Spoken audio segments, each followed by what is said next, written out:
क्या आपको पता है कि जो ये कोआला नाम के जो जीव होते हैं ये ना बहुत मतलब छुछुंदर टाइप, मतलब बहुत ये टाइप के होते हैं, मतलब इधर उधर घूमते रहते हैं और मतलब इसको कंट्रोल करना बहुत मुश्किल है। तो ना जब भी साइंटिस्ट को इसका वेट मापना पड़ता है, वजन, तब वेटिंग स्केल पे देखो कुछ ऐसा रख दिया जाता है और तब ये जो कोआला है ये आके उस पे बैठ जाता है, क्योंकि इनको ऐसा जगह बहुत पसंद होता है और यही तरीका है इनको मापने का। This is how to weigh a koala.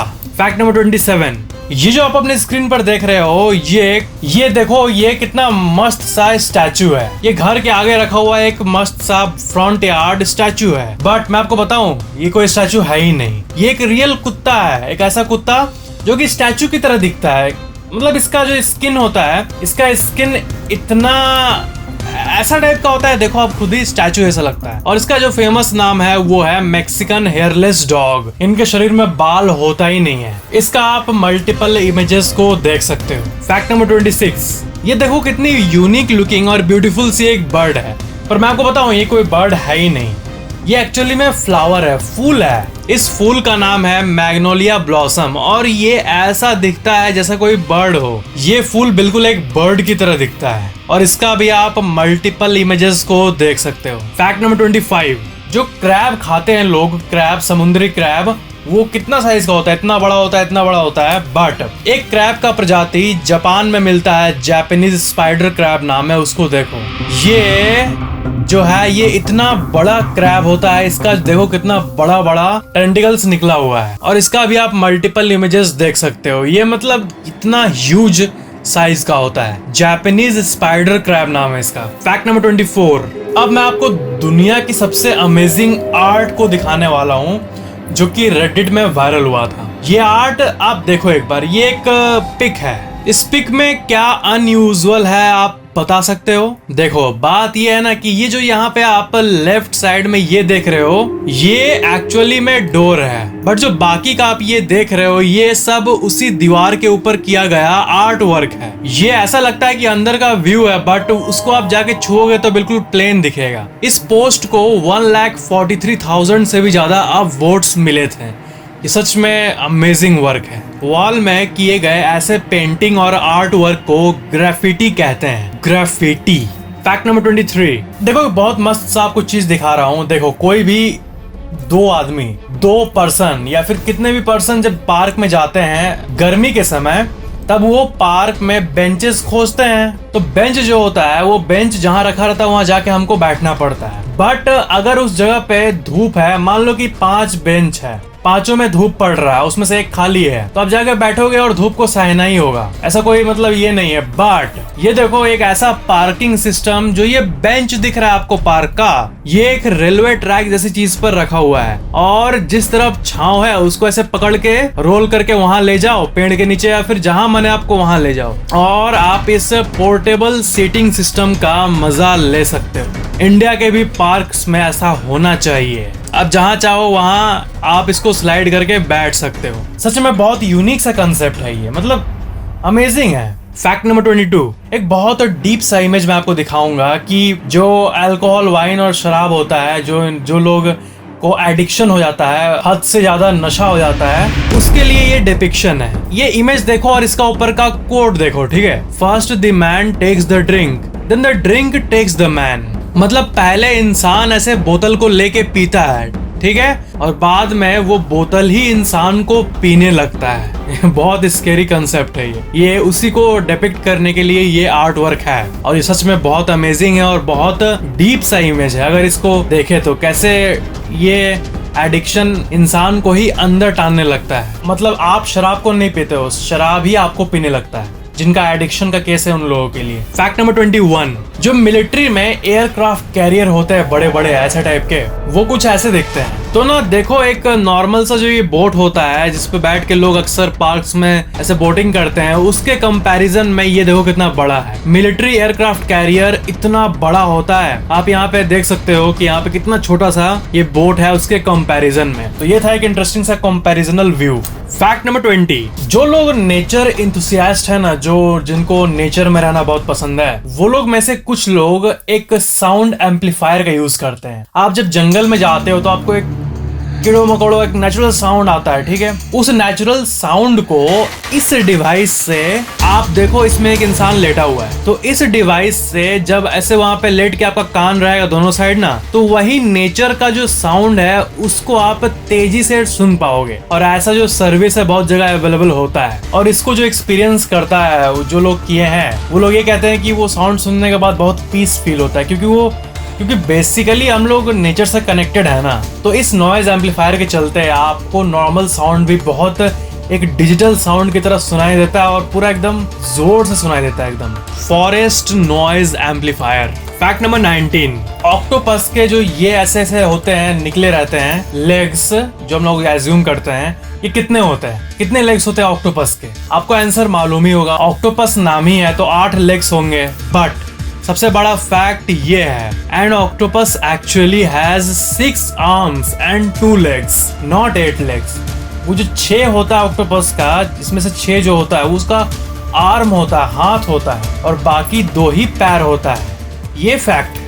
मतलब हम लोग इतने दिनों से झूठ में जीते आ रहे थे कि ऑक्टोपस नाम है, ऑक्टा 8 है तो 8 पैर है, बट ऐसा नहीं होता है। Fact number 18, Marie Antoinette syndrome. ये जो सिंड्रोम है ना, बहुत गजब सा है कि अगर किसी इंसान के लाइफ में कुछ बहुत बड़ा स्ट्रेस आ जाता है ना, तो ना उसके बाल कुछ वाइट होने लगते हैं। ऐसा आप नोटिस किया होगा। तो इसको ना ऐसा भी होता है कभी कभी ना कि 2 दिन के अंदर बहुत बड़ा हिस्सा एक वाइट हो जाता है, तो इसको मैरी एंटोनी सिंड्रोम कहते हैं। ये मैरी एंटोनी नाम इसलिए रखा गया है क्योंकि इनका एग्जीक्यूशन हो रहा था 1793 में, और इनका हेयर जो है, मरने के पहले जब इनको लग रहा था कि अब मैं मरने वाली हूँ, अब मेरा गला काट दिया जाएगा, तब ना लोगों ने नोटिस किया था कि इनका बाल सडनली व्हाइट हो गया था, तो इसी के नाम पे इस बीमारी का नाम रखा गया। तो ऐसा होता है, स्ट्रेस से बाल व्हाइट होता है, बट इसका ऑपोजिट भी ट्रू है। अगर आप अच्छा फील कर रहे हो, लो स्ट्रेस, आप हैप्पी फील कर रहे हो, तो इससे जिनका एब नॉर्मली कम उम्र में व्हाइट हो गया है, वो वापस रीगेन भी करने लगता है कलर। मतलब वो नेचुरली अपना कलर वापस आ जाता है जब आप लेस स्ट्रेस्ड, कम स्ट्रेस्ड या फिर हैप्पी फील करते हो। फैक्ट नंबर 17, एक सिस्टम होता है टंग ड्राइव सिस्टम। जिन लोगों का स्पाइनल कॉर्ड इंजरी होता है ना, जिससे वो चल नहीं पाते हैं, तो वो लोग बैठे रहते हैं व्हील चेयर में, तो ना उनके इस पार्ट में, ऊपर वाले पार्ट में एक ऐसा कुछ होता है, देखो फिट होता है। और ना माउस पैड आप देखे हो, माउस पैड, उसमें ऐसे करने से माउस हिलता है, वैसे ही कुछ इसमें होता है। अगर कोई अपने टंग से इस पैड पे ऐसे करे राइट, तो उसका जो व्हील चेयर है वो राइट घूमने लगता है। ऐसा सिस्टम, मस्त सा सिस्टम है ये। ऐसे करेगा तो लेफ्ट होगा, उसका यहीं पे एक पूरा कंप्यूटराइज्ड सिस्टम फिट होता है। इसे कहते हैं टंग ड्राइव सिस्टम। टंग ड्राइव सिस्टम, TDS। TDS सुन के तो टैक्स डिडक्टेड एट सोर्स वाला याद आ रहा है, TDS, बट ये है tongue drive system, TDS।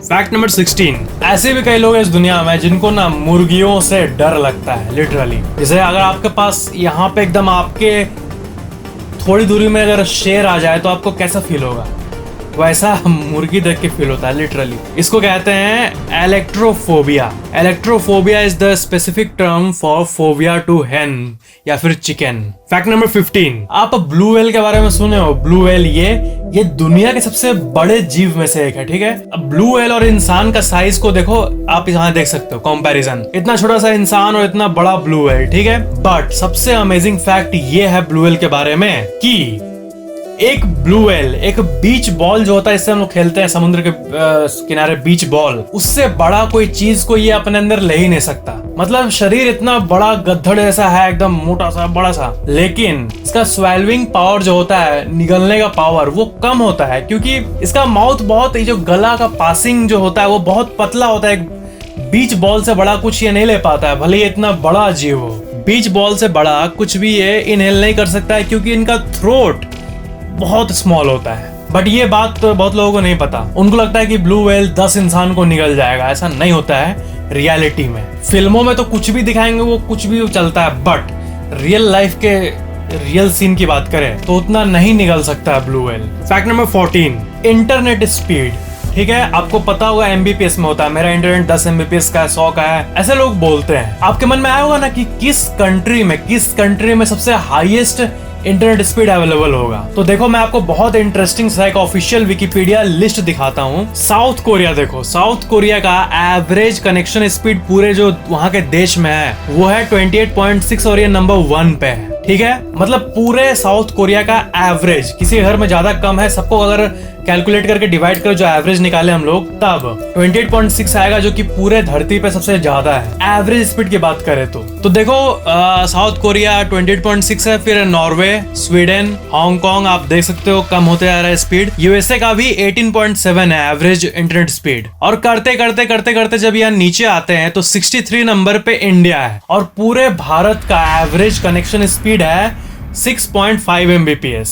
6.5 Mbps जो इंडिया में सबके घर में ब्रॉडबैंड होता है उसमें तो ऑफ कोर्स मतलब 50-100 तो इजीली मिल जाता है 150 Mbps। बट अगर किसी के पास 100 Mbps है तो वो बहुत ऊपर है एवरेज से, क्योंकि पूरे इंडिया का एवरेज यही है एक्चुअल में 6.5। किसी का अगर 7 Mbps भी प्रॉपर आता है ना स्पीड तो वो एवरेज से ऊपर ही है statistically speaking. Fact number 13, Logitech company ने एक सर्वे रखा था, एक कॉमन सा सिचुएशन पे सर्वे, जो होता नहीं कि हम लोग का टीवी का रिमोट भुला जाता है घर में, कहाँ है रिमोट, कहाँ है रिमोट। तो एक सर्वे किया गया था ये पता करने के लिए कि मेजोरिटी घरों में जब रिमोट भुलाता है तो वो वापस मिलता किस जगह पे है, कौन सा जगह सबसे ऊपर है। तो उस सर्वे में ये पता चला कि 49% ऑफ द टाइम जब भी रिमोट भुलाता है तो लगभग आधा टाइम वो काउच में मिलता है। ठीक है, और 8% लोगों के घर में बाथरूम में रिमोट मिलता है, पता नहीं कहां से चल जाता है। और 8% लोगों के घरों में ड्रेसर का जो ड्रॉर होता है उसमें छुपा रहता है। और 4% ऐसे भी लोग हैं जिनको जब रिमोट भुलाता है तो वो फ्रिज के अंदर मिलता है। और हद बताऊं, और ये एक एक्चुअल सर्वे है जो लोगों से पूछ पूछ के किया गया था इसी रिमोट भुलाने वाले इस सीन पे। तो आप बिलीव नहीं करोगे, आखिर का जो 2% है ना, तो देखो यहाँ लिखा हुआ है कि 2% फाउंड द रिमोट आउटसाइड। 2% ऐसे भी लोग हैं जिनका घर के बाहर रिमोट चल जाता है, पता नहीं, मेरे को लगता है ऐसे ही होता होगा कि कोई बच्चा उच्चा खेलता होगा कि जाके उसको बाहर छोड़ देता होगा ऐसा।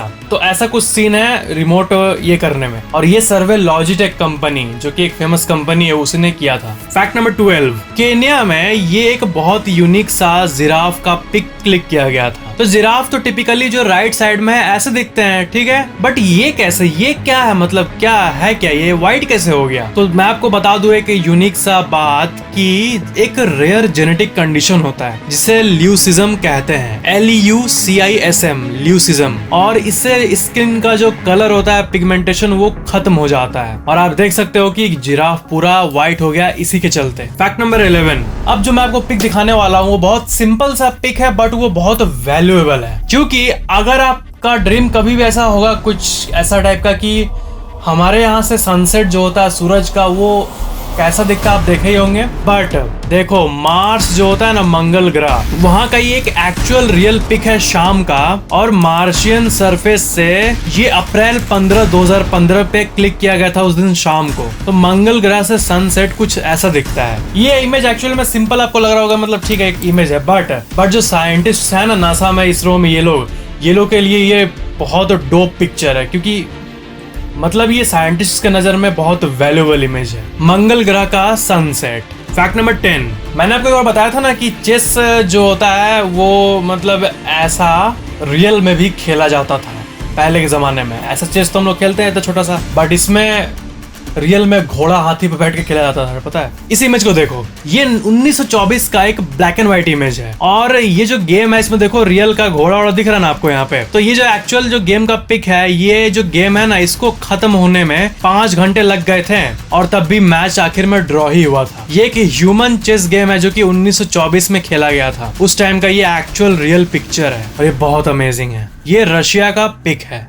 फैक्ट नंबर 9, जब गोल्ड जो सोना होता है उसको जब निकाला जाता है ना, तब जो मतलब जो ऐसे पत्थर में जो नेचुरल रूप में होता है ना, देखो कुछ ऐसा होता है। ये मतलब एब्सोल्युटली रॉ, एकदम कच्चा गोल्ड है। जो धरती के अंदर जो होता है ना वो कुछ ऐसा ही होता है और इसी को बाद में बना के मतलब बहुत कुछ बना दिया जाता है। तो ये देखो, ये इंसान अपने हाथ में 3 रॉ गोल्ड के मलबे को लिया हुआ है। और ऑन द अदर साइड जो ओपल होता है, जो रिंग्स में होता है, जब भी ओपल फ्रेश जमीन से निकलता है ना, तो वो कुछ ऐसा दिखता है। पत्थरों के बीच में ये वैल्यूएबल चीजें होती है और बहुत मुश्किल से, बहुत मेहनत के बाद जो माइनर्स होते हैं उनको ये मिलता है। फैक्ट नंबर 8, जो साउथ अफ्रीका का टोपोग्राफी है ना, मतलब उसका जमीन का जो उबड़ खाबड़नेस, मतलब रुको, ये आप इमेज देखो पहले। साउथ अफ्रीका का टोपोग्राफी ये है। इसमें देखो जो साइड में समुद्र के साइड वाला ये जो एरिया है, इसमें कितना पहाड़ है, ये है मतलब बहुत डिटेल्ड इमेज है ये। और इसमें जितना आप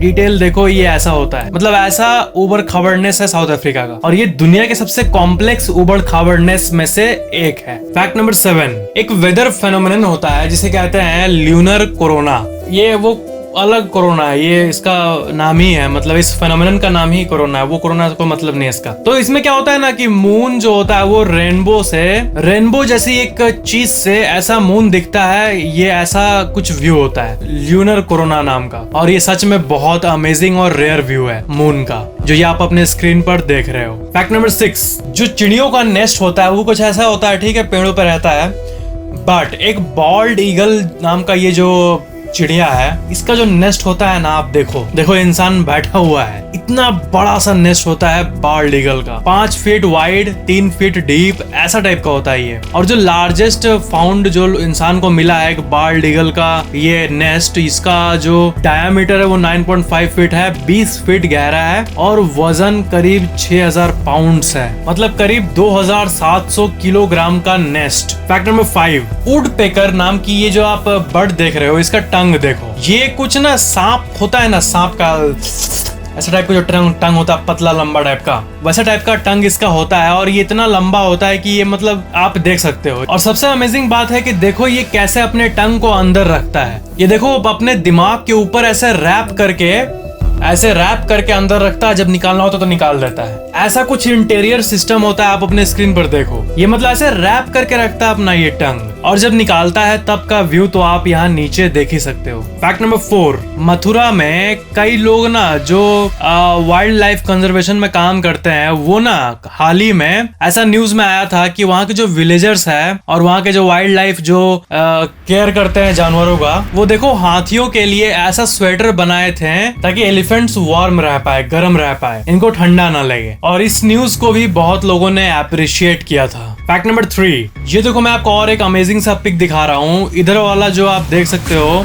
ये है स्पर्म व्हेल का ब्रेन, उसके बाद ये है इंसान का ब्रेन, उसके बाद ये है डॉल्फिन का ब्रेन, और उसके बाद रिवर डॉल्फिन का ब्रेन। और जो आप ये इधर वाला देख रहे हो, ये जो स्पर्म व्हेल का ब्रेन है, ये करीब 10 किलो का होता है, मतलब जो इतना ये जो है ये उन लोगों का इतना बड़ा होता है और इंसानों की तरह ही दिखता है स्पर्म व्हेल का ब्रेन। फैक्ट नंबर 2, एवोकाडो का नाम सुने आप? ये फल एवोकाडो सुने ही होगा, जरूर सुने होगा, और हो सकता है इसको आप लिए भी होगे हाथ में। उतना भी पॉपुलर नहीं है बट आपको पता ही होगा। तो ये देखो, ये दुनिया के सबसे लंबे एवोकाडो के प्रजाति में से एक है और ये बहुत रेयरली पाए जाते हैं, इतने लंबे लंबे एवोकाडो। फैक्ट नंबर 1, फाइनेंस वाले वीडियो में मैंने आपको बताया था कि ये जो कॉइन्स होते हैं इन्हें बनाने का खर्चा कितना होता है। तो उसी के कॉन्टेक्स्ट में मैं आपको और एक चीज बताऊंगा, पहले ये रिवीजन सुन लो। आपको पता होना चाहिए कि जो ये गवर्नमेंट कॉइन बनाती है और उसका जो लोहा या फिर जिससे भी बनता है ये मेटल, इसका भी कॉस्ट आता होगा, इसका भी तो प्राइस है।